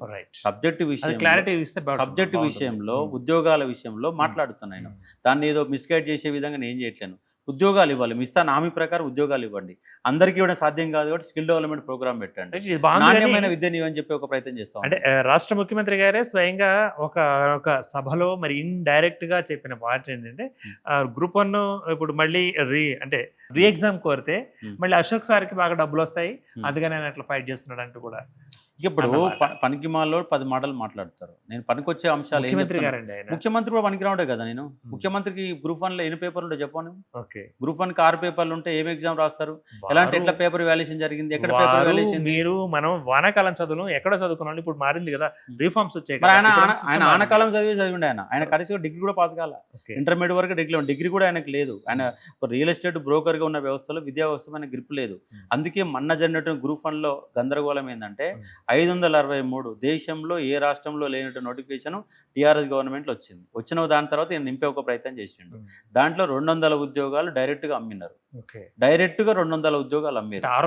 ఆరోపణ కాదు, వాస్తవం ఇది. కోట్లలో కొట్లాడిన అన్ని చేసినాం. ఈయన హైకోర్టు న్యాయమూర్తి కడుకోవాల్సిన పని ఏంది ముఖ్యమంత్రికి? ముఖ్యమంత్రి జ్యుడిషియల్ దానికి సంబంధించిన వ్యక్తిని పోయి కలవాల్సిన పని ఏంటి? ఆయన కలిసిన తర్వాత తెల్లారు ఎట్లా, ఏ విధంగా నువ్వు రిజల్ట్ ఏ విధంగా వస్తుంది, ఏ విధంగా తీర్పు ఎట్లా వస్తుంది? నువ్వు కలవాల్సిన నీ డిపార్ట్మెంట్ వేరు, ఆయన డిపార్ట్మెంట్ నువ్వు పోయి కలవాల్సిన అవసరం ఏంటి? హైకోర్టు ప్రధాన న్యాయమూర్తి కలిసిన తర్వాత తెల్లారి హైకోర్టు యొక్క తీర్పు వస్తుంది. రైట్ అంటే ఇప్పుడు ఇప్పుడు మ్యానిపులేట్ చేస్తున్నావు. అశోక్ గారు చెప్పేది యథార్థంగా ఉమ్. ఇదే అని మా ప్రేక్షకుల ముందు నిరూపించడానికి ఉమ్. అందులో ఏం జరిగింది అన్నది మా ఆంధ్రప్రభ సాక్షిగా ఉమ్. ఆంధ్రప్రభ టీవీకి చెప్పే ప్రయత్నం చేయండి. అసలు మీరేం గమనించారంటారు నోటిఫికేషన్ లో అంటే గ్రూప్ వన్ ఇప్పుడు లో చెప్పింది మీరు? గ్రూప్ వన్ లో ఏమిందంటే జియో నెంబర్ 29 తీసుకొచ్చి ఉమ్, వెనకబడి అణగారిన వర్గాలను ఎస్సీ ఎస్టీ బీసీలకు అన్యాయం చేశారు. ఉమ్, ఎందుకంటే ముందుగాల రిజర్వేషన్ ఓపెన్ పోస్టులు నింపిన తర్వాత రిజర్వేషన్ రావాలి. ఓకే. కానీ ఇక్కడ ఎవరు రిజర్వేషన్ వాళ్ళ శాతాలు మాత్రం ఇచ్చి దాని కారణంగా మెయిన్ సెలక్షన్లోనే అన్యాయం జరిగింది. ఉమ్, ఎగ్జామ్ కూడా జియో నెంబర్ 29 తీసుకొచ్చి ఎగ్జామ్ పెట్టాలని చెప్పేసి మేము ఎత్తి నోరు ముట్టుకున్నాం. ఉమ్, కానీ అడవుడి ఎగ్జామ్ పెట్టే ప్రయత్నం చేశారు. కోర్టుల కేసు 14 కేసులు ఉన్నా కూడా 14 అంతకుముందు గ్రూప్ వన్ రెండోసారి ఫిలిమ్స్ రద్దు చేసినప్పుడు ఒక చిన్న కేసును పట్టుకొని రద్దు చేసిన సందర్భంలో 14 కేసులు ఉంటే బలవంతంగా ఎగ్జామ్ పెట్టారు. ఓకే. ఎగ్జామ్ పెట్టినప్పుడు కూడా పెట్టిన తర్వాత దాంట్లో వాళ్ళ అవసరాలకు అనుగుణంగా వాళ్ళ మంత్రులకు ఎమ్మెల్యేలకు అనుమానులకు 200 ఉద్యోగాలు అమ్ముకున్నారు. ఇంకో జరిగిన నష్టం ఏంటంటే మొన్న పేపర్లు దిద్దిన వాళ్ళందరూ కూడా తెలుగు మీడియం వాళ్ళు దిద్దారు. తెలుగు మీడియం వారు ఇంగ్లీష్ మీడియం పేపర్లు దిద్దారు. అప్పుడు దిద్దినప్పుడు ఏమైందంటే సరిగ్గా ఇంగ్లీష్ అర్థం కాక ఒక్కో క్వశ్చన్కి ఒక మార్క్ ఎక్కువ వేశారు. తక్కువ వేసారు అనుకో, ఎంత తక్కువ వేసి నీకు అర్థం కావాలని క్వశ్చన్ చేస్తారేమని చెప్పేసి దిద్దే వాళ్ళకి అర్థం కాక క్వశ్చన్కి ఒక మార్క్ ఎక్కువ వేశారు. దాదాపుగా గ్రూప్ వన్లో 80 క్వశ్చన్ రాయాలి. 15 మొత్తంగా 6 పేపర్లు ఉంటాయి. 6 పేపర్లో ఒకటి జనరల్ ఎస్సే పోను మిగతా 5 పేపర్లో ఒక 50 మార్కులు 2 మార్క్స్ క్వశ్చన్స్ ఉంటాయి. అంటే 5 పోతే 70 క్వశ్చన్లు ఉంటాయి. 70 క్వశ్చన్లో క్వశ్చన్కి ఒక మార్క్ ఎక్కువ వేసినా 70 మార్కులు యాడ్ అవుతాయి. 75 మార్కులు యాడ్ అవుతాయి. ఆ 75 మార్కులు ఆ విధంగా ఒక్కొక్క వ్యక్తి 70 మార్కులు వేరియేషన్ వచ్చి సీరియస్ కష్టపడ్డవాడు. తెలుగు మీడియం వాళ్ళు ఎంతమంది సెలెక్ట్ అయ్యారండి? 8,000 మంది తెలుగు మీడియం వాళ్ళు వస్తే వాళ్ళు సెలెక్ట్ అయిన పర్సంటేజ్ కేవలం 9.95% మాత్రమే. 10% మంది కూడా తెలుగు మీడియంలో సెలెక్ట్ కాలేదు. పైగా ఇక్కడ ఉన్నట్టు తెలంగాణ సిలబస్ తెలుగు మీడియం వాళ్ళకే గ్రిప్ ఉంది. 900 మార్కులలో 300 మార్కులు తెలంగాణ బేసుల్లో ఉన్నాయి. తెలంగాణ బేసుల్లో 300 మార్కులు ఉన్నప్పుడు ఏ విధంగా తెలుగు మీడియంలో ఎందుకు సెలెక్ట్ కారు? అంటే పేపర్ వాల్యుయేషన్లో గందరగోళం జరిగింది. ఉద్యోగాలు అమ్ముకున్న దాని కారణంగా 563 ఉద్యోగాల్లో నిజాయితీగా సెలెక్ట్ అయిన వాళ్ళు 100 మంది మించి ఉండరు. మిగతా 500 దాదాపు 470 నుంచి 450 ఉద్యోగాల వరకు అవినీతి జరిగింది. అక్రమార్కులు అనే వాళ్ళు ఉద్యోగాన్ని సాధించారు. రేపు వాళ్ళందరూ కాబోయే జిల్లా ఆఫీసర్లు. రేపు ఒక 10 years తర్వాత వాళ్ళ గ్రూప్ వన్లో రిక్రూట్మెంట్ అయిన వాళ్ళ చేతిలోనే రాష్ట్రం మొత్తం వాళ్ళ గుప్పెట్లోనే ఉంది. కాబట్టి వీళ్ళ అనుకూలంగా కాంగ్రెస్ అనుకూలంగా వాళ్ళు ఉద్యోగాలు ఇప్పించుకున్నట్టుగా సందర్భం కనబడతా ఉంది. వాళ్ళ ఏపీలో వైఎస్ జగన్ గవర్నమెంట్లో జరిగినట్టు ఏపీలో ఇవాళ వచ్చిన టీడీపీ గవర్నమెంట్ తప్పు పడుతూ ఉంది. మరి అది వైఎస్ జగన్ ఏమో అక్కడ ఉన్నట్టు ఆంధ్రజ్యోతి పేపర్ ఈనాడు పేపరు వైఎస్ జగన్ కాలం జరిగిన తప్పని రాస్తారు. ఇక్కడ రేవంత్ రెడ్డికి ఏమో రైట్ అని రాస్తారు. ఏ విధంగా అక్కడ తప్పెట్లేదు, ఇక్కడ రైట్ అవుతుంది. అంటే మీరే రెండు అంటే ఇక్కడ మీకు గవర్నమెంట్ అనుకూలంగా వాళ్ళు ఆంధ్రజ్యోతి అవును జర్నలిస్టే కాబట్టి పత్రిక యాజమాన్యం అట్లా మారిపోతున్నాయి. పత్రిక యాజమాన్యం అనుగుణంగా వ్యక్తులు మారాల్సిన పరిస్థితి ఏర్పడుతుంది. పేపరు వాళ్ళ రేవంత్ రెడ్డికి ఎందుకు కొమ్ము కాస్తుంది? వాళ్ళ మన ఉన్నట్టు అంతమంది గవర్నమెంట్ వ్యతిరేకంగా పనిచేసి కొంతకాలం వ్యతిరేకంగా కొంత అనుకూలంగా పనిచేసింది. పత్రిక ఎందుకు టీడీపీ ఇవాళ టీడీపీ హెరిటేజ్ ఉంది. ఇవాళ హెరిటేజ్ అనే ఒక పాల సంబంధించినట్టు ఒక బిజినెస్లో తెలంగాణకి ఒక్క లీటర్ కూడా సేకరించడం లేదు. కానీ తెలంగాణలో వాళ్ళ ఉత్పత్తులు అమ్ముకుంటున్నారు. తెలంగాణ దాటి మహారాష్ట్రకి వెళ్ళి పాలు సేకరిస్తారు. కానీ తెలంగాణ నాకు తెలిసిన ఒక మిత్రుడు వరంగల్లో ఈ బర్ల ఫామ్ పెట్టాడు, గేదెల ఫామ్ పెట్టేసి పాలు మీ హెరిటేజ్కి పోస్తామంటే మీ తెలంగాణలో 1 లీటర్ కూడా తీసుకోవడం లేదని చెబుతూ వరంగల్ దాటి కరీంనగర్ దాటి మహారాష్ట్ర పోయి పాలు సేకరిస్తారు తప్ప తెలంగాణలో 1 లీటర్ కూడా హెరిటేజ్ కొనడం లేదు. తెలంగాణలో ఉన్నటువంటి వ్యాపారాన్ని ఉపయోగించుకునే హెరిటేజ్ అలాంటి దొంగకు తెలంగాణ తీవ్రంగా వ్యతిరేకించి చంద్రబాబు అనే దొంగకు ఇవాళ రేవంత్ రెడ్డి అనే దొంగ ఇవాళ ఒత్తాసు పలుకుతున్న సందర్భం కనబడుతుంది. ఇవాళ ఆంధ్ర పాలకులు వద్దనే మనం దూరంగా ఉండే ప్రయత్నం చేస్తే ఇవాళ తెలంగాణకు తీవ్రంగా నష్టం చేసిన వ్యక్తులలో ఎన్టీ రామారావు కూడా ఒక వ్యక్తి. అలాంటి ఎన్టీ రామారావు యొక్క విగ్రహాన్ని హైదరాబాద్ గురు శిష్య బంధం ఊరికే పోతుందా? నీ గురు శిష్యుల బంధం నీ బంధం కోసం తెలంగాణ రాష్ట్ర ప్రజలను తాకట్టు పెడితే ఎట్లా? తెలంగాణ ప్రయోజనాల కోసం తెలంగాణ వచ్చింది. కాబట్టి ఇవాళ రేవంత్ రెడ్డి పరిపాలన అట్టర్ ఫ్లాప్ పరిపాలన. ఈయన వల్ల ఏమి కాదు. 5 ఏళ్ల వరకు ఆయన ఏమీ చేయలేడు. కేవలం ఫ్రీ స్కీమ్ ఇచ్చేసి ఇండ్లు కట్టేసి అది కట్టేసి ఒట్టికి వెళ్ళిపోతాడని అభివృద్ధి సంబంధించి ఒక్క ప్రాజెక్టు కూడా రేవంత్ రెడ్డి ఉంటుందంటే ఉండదు. ఇవాళ కమిషన్ల కోసం ఇవాళ గాంధీ విగ్రహం పెద్ద 150 ఫీట్ల విగ్రహం పెడతా ఉంటే విగ్రహం వద్దని నేను చెప్తా ఉన్నాను. దాని ప్రభుత్వ బడిని బాగు చేయండి, ప్రభుత్వ ఆసుపత్రిని బాగు చేయండి, నిరుపేదలను బాగు చేయాలని చెప్తున్నా. ఈయన పరిపాలన బాగలేదని చెప్తున్నా. అంటే ఇప్పుడు ఇవన్నీ అడగడానికి మరి విద్యాశాఖ మంత్రి ఉన్నారు, మరి అదేవిధంగా విద్యాశాఖ కమిషనర్ ఉన్నారు, మిగతా వాళ్ళు ఉన్నారు కదా. మరి అశోక్ గారు అడగడానికి అర్హత ఏంటంటారు? సూటి ప్రశ్న. నాకు డిగ్రీ ఉంది, ఎంసీజే ఉంది, జర్నలిజం చేసిన, ఎంసీఏ చేసిన, ఎంఏ హిస్టరీ చేసిన, ఉస్మానియాలో పిహెచ్డి అడ్మిట్ చేసిన, ఉస్మానియాలో చదువుకున్న, తెలంగాణ ఉద్యమంలో పాల్గొన్న ఒక జర్నలిస్ట్గా పనిచేస్తే అనుభవం జరుపుతుంది. క్వశ్చన్ చేయడానికి ఏముండాలో భారత రాజ్యాంగం ప్రకారం? భారత రాజ్యాంగం ప్రకారం భారతీయ పౌరుడైతే క్వశ్చన్ చేసుకోవచ్చు కదా. నేను భారతీయ పౌరుడినే కదా, రాజ్యాంగాన్ని చదువుకున్నా కదా, పాలిటీ సబ్జెక్ట్ చదివినా కదా, ఆర్టికల్ 90 నాకు తెలుసు కదా, నాకు పూర్తి మాట్లాడే స్వేచ్ఛ ఉంది కదా. వాళ్ళు మాట్లాడే నా స్వేచ్ఛను హరించాకు నీకు ఎవడు ఇచ్చిన ప్రభుత్వానికి? క్వశ్చన్ చేసే అవకాశం లేకుండా రాహుల్ గాంధీ ఎవడు రమ్మన్నాడు? తెలంగాణకు వచ్చి హామీలు ఎందుకు ఇచ్చినావు? 2 లక్షల ఉద్యోగాలు ఇస్తామని చెప్పినావు, ఎందుకు ఇంప్లిమెంట్ చేయడం లేదు? నువ్వు పార్లమెంట్ ప్రతిపక్ష నాయకుడు కదా, దేశాన్ని రేపు కాబోయే ప్రధానమంత్రిగా కళ్ళగంటున్న వ్యక్తి కదా, మరి తెలంగాణకు వచ్చి మళ్ళీ అదే సిటీ సెంటర్ లైబ్రరీ పిల్లలు ఎందుకు కలవను? ఇప్పుడు ఎందుకు కలిసి వాళ్ళు ఇచ్చిన హామీలకు ఎందుకు నెరవేర్చావు? ఇలా ముఖ్యమంత్రి 2 లక్షల ఉద్యోగాలు, ఒక ఉద్యోగం పోగొడితే 2 లక్షల ఉద్యోగాలు ఏ విధంగా నువ్వు హామీ ఇచ్చినావు? చేతగానోడు ఎందుకు హామీలు ఇచ్చినావు? 420 హామీలు ఎందుకు ఇచ్చినావు? అమలు చేయలేని హామీలు ఎందుకు ఇచ్చినావు? తప్పించుకోవడమే కదా నీ అధికార దాహం కోసం. కాంగ్రెస్ నాయకులు అధికార దాహం కోసం హామీలు ఇచ్చేసి వాళ్ళు ఇంప్లిమెంట్ చేయకుండా నిరుద్యోగులు రోడ్ల మీద తిప్పుతున్నారు. ప్రైవేట్ రంగంలో ఉద్యోగాలు, గవర్నమెంట్ రంగంలో ఉద్యోగాలు, విద్యా వ్యవస్థ నిర్వీర్యం చేసే ఒక ప్రయత్నం జరుగుతుంది. ఇవాళ మురళి మీకు దమ్ము ఉంటే, ముఖ్యమంత్రి గారు నీకు దమ్ము ఉంటే, దమ్ము ధైర్యం ఉంటే 18% ఆయన నిధులు ఇవ్వని చెప్పిండు. బడ్జెట్లో 18% విద్యా వ్యవస్థకు నిధులు ఇవ్వని చెప్పిండు. చేతనైతే రేవంత్ రెడ్డి ఇచ్చి చూపించు నీకు దమ్మేంటూ, నిజంగా నీకు అంత కమిట్మెంట్ ఉంది, నిజంగా విద్యా వ్యవస్థను బాగు చేసే దమ్ము ధైర్యం ఉంటే 18% నిధులు ఇవ్వండి, అప్పుడు మేము మాట్లాడతాం. 18% నిధులు మన కేసీఆర్ గారి గవర్నమెంట్ లో వచ్చింది. ఏ గవర్నమెంట్ అన్ని విద్యా వ్యవస్థ సంబంధించి అక్కడ సాధ్యం కానీ ఇక్కడ సాధ్యమయ్యే అవకాశం ఉందంటారు. మరి నేను విద్యా వ్యవస్థని బాగు చేస్తాను, విద్యాశాఖ మంత్రి నీ దగ్గర ఎందుకు పెట్టుకున్నావు? అర్థం కాని విద్య గురించి నీ దగ్గర ఎందుకు పెట్టుకున్నావు? విద్యాశాఖ మంత్రిని కొలికి ఇవ్వచ్చు కదా, నీకు చదివే రాకపోయా, విద్యాశాఖ మంత్రి నీ దగ్గర ఎందుకు? గతంలో టీఆర్ఎస్ గవర్నమెంట్ కూడా సబితా ఇంద్రెడ్డి ఏం చదువుకుంది విద్యాశాఖ మంత్రి ఇచ్చిండు? నేను టీఆర్ఎస్ నేనేమో పోడతలేను. టీఆర్ఎస్ సబితా ఇంద్రెడ్డికి విద్యాశాఖ మంత్రి ఎంత తప్పో, రేవంత్ రెడ్డి దగ్గర విద్యాశాఖ మంత్రి పెట్టుకోవడం అంతే తప్పు. కాబట్టి ఇలా తప్పుల మీద తప్పులు చేస్తారు. విద్యా వ్యవస్థ మొత్తంగా కూనరెళ్ళే విధంగా అన్ని ప్రభుత్వాలు చేస్తున్నాయి. విద్యా వ్యవస్థను బాగు చేసే ప్రయత్నం చేయండి. నీకు గనక ఇవాళ రేవంత్ రెడ్డి నేను చెప్తున్నా, నువ్వు గనక 18% నిధులు రేపు బడ్జెట్లో వస్తే నేనే స్వయంగా నీకు పాలాభిషేకం చేస్తాను. Okay right. మరి చివరిగా మరి అశోక్ సార్, మరి మీ అకాడమీ తరఫున మీ శిష్య బృందానికి, నిరుద్యోగ శిష్య బృందానికి ఇచ్చే మెసేజ్ ఏంటంటారు? ఏమంటారు? ఆంధ్రప్రభ ప్రభుత్వానికి కొట్లాడి ఉద్యోగాలు సాధించుకుందాం. కొంత లేట్ అయినా ముందలైనా నోటిఫికేషన్ ఇవ్వాలి, కాకపోతే రేపు రావడం అనేది కంపల్సరీగా వస్తుంది. వచ్చే విధంగా కొట్లాడుతాం. మీరు నిజంగా ప్రభుత్వ ఉద్యోగానికి ప్రిపేర్ అవుతా అనే ఒక నమ్మకం ఉంటే ఓపికతో లేట్ అయినా కూడా చదివే ఒక ప్రయత్నం చేయండి. ఒకవేళ వస్తాడు నమ్మకం లేకపోతే సగం చదువులు మాత్రం చదవద్దు. ఏది చదివినా సీరియస్గా చదవాలా, సీరియస్గా చేయాలా. ఎందుకంటే ఒక వ్యక్తి డిగ్రీ కంప్లీట్ చేసుకోవడానికి 15 సంవత్సరాలు పడుతుంది, ఉద్యోగం కొట్టాలంటే కూడా 2-3 ఏళ్ళు పడుతుంది. ఒక సిలబస్ని అర్థం చేసుకోవాలంటే, మినిమం సిలబస్ అర్థం చేసుకోవాలంటే 6 నెలల పాటు టైం పడుతుంది. కాబట్టి ఓపికతో, గవర్నమెంట్ ఉద్యోగం అంటేనే ఓపిక ఉన్నవాడే ఉద్యోగం కొడతాడు. 10th క్లాస్లో ఫెయిల్ అయిన వాడు, 10th class 3rd class pass అయిన వాళ్ళు గ్రూప్ 1 ఆఫీసర్లు చాలామంది ఉన్నారు. ఓపికే ఇక్కడ ప్రధాన పరీక్ష. కాబట్టి ఆ ఓపిక ఉన్న వాళ్ళు మాత్రం పోటీ పరీక్షలు రాండి. ఏదో పేరు చెప్పుకొని వచ్చేసి పోటీ పరీక్షలు ప్రిపేర్ అయితే కోచింగ్ పోతుందని చెప్పేసి టైం వేస్ట్ మాత్రం చేయొద్దని చెప్పేసి నేను వీడియోలో సూచన ఇస్తాను. రైట్ అండి, thanks for the participation. Thank you much. Thank you. Right, మొత్తంగా చూసినట్లయితే అశోక్ సార్ తమ యొక్క అభిప్రాయాన్ని వ్యక్తీకరించడం జరిగింది. మరి ఇప్పుడు ప్రభుత్వం తీసుకుంటున్న నిర్ణయాలు ఏవైతే ఉన్నాయో, నిర్ణయాల మీద మరి మరోసారి పునరాలోచన చేస్తుందా, లేకపోతే ఏమైనా సవరణలు చేస్తుందా, మరి అదేవిధంగా వీటి మీద మళ్ళీ ఒకసారి సమీక్షించే ప్రయత్నం చేస్తుందా అన్న క్రమం మనం వేచి చూద్దాం. Keep watching Andhraprabha.